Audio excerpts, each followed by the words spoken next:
गौतम बुद्ध का विवाह। जवानी की उम्र में ही सिद्धार्थ कुमार के एकांतवास और वैराग्य को देखकर राजा शुद्धोधन को आसीत ऋषि की भविष्यवाणी स्मरण हो आती थी।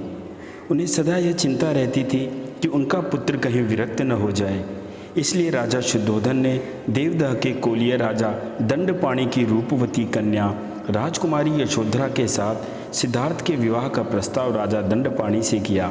राजा दंडपाणि ने उत्तर दिया कि जो स्वयंवर की परीक्षा जीतेगा वही यशोधरा से विवाह करेगा। फिर स्वयंवर रचा गया जिसमें 500 राजकुमार एकत्रित हुए।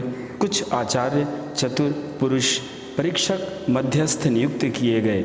इस स्वयंवर में बाण विद्या, तलवारबाजी, घुड़सवारी, सांख्य योग, वेद, अर्थ विद्या, हेतु विद्या और इतिहास आदि विद्याओं और कला की परीक्षा में जब सिद्धार्थ कुमार ने विजय पा ली तो यशोधरा ने उनके गले में जयमाला डाल दी और विधि पूर्वक उनका विवाह हो गया। विवाह हो जाने पर भी सिद्धार्थ कुमार का एकांत में बैठकर ध्यान करना और लोगों के दुख आदि से संबंधित प्रश्नों पर विचार करना न छूटा, जिससे राजा शुद्धोधन की चिंता बढ़ गई। वह इस प्रकार का उपाय करने लगे जिससे सिद्धार्थ कुमार का वैराग्य भाव कम हो और उन्हें काम भोगों से अच्छी तरह बांध दिया जाए।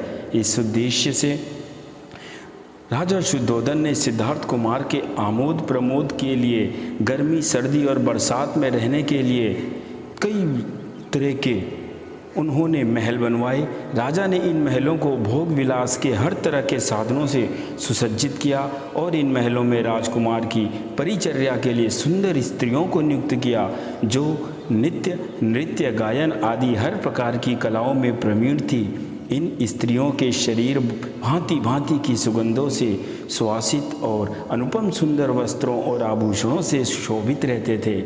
अपनी ओर से राजा ने इस बात का पूर्ण प्रयत्न किया कि राजकुमार का चित्त सदैव विलासितामय जीवन में ही रमा रहे, वैराग्य की ओर न जाने पाए।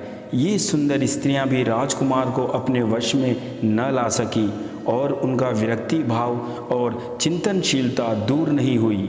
जब वह किसी बूढ़े, बीमार और मृत व्यक्ति को देखते तो वह यह सोचने लगते कि लोग जीवन में होने वाली इन वास्तविक बातों को भूले बैठे हैं। यदि लोग इन बातों को याद रखें और इनसे कुछ शिक्षा लें तो वह बुरे काम करने से बच सकते हैं।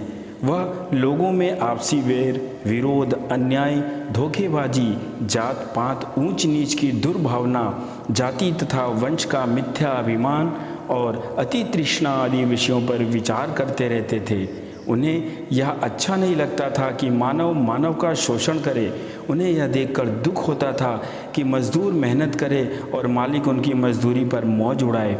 उनका मन जब लोगों में उपरोक्त विकारों को देखता तो उन्हें बड़ी ही ठेस लगती कि ऐसा क्यों है, और वह सोचने लगते कि इन बुराइयों और मानसिक दुखों से पीड़ित लोगों को मुक्त करने के लिए कोई न कोई उपाय अवश्य ढूंढना चाहिए।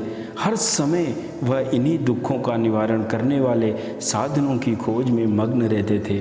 ओम श्री बुद्धाय नमः। दोस्तों नमस्कार।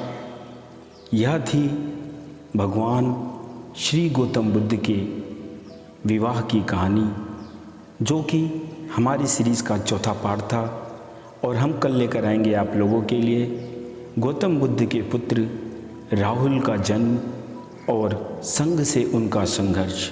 दोस्तों वीडियो अगर अच्छी लगे तो प्लीज़ इसे लाइक करें, शेयर करें और चैनल को सब्सक्राइब करें। आप सभी लोग स्वस्थ रहें। मिलते हैं अगली वीडियो में, तब तक आप सभी अपना ध्यान रखें। जय साईं राम, जय हिंद, जय भारत।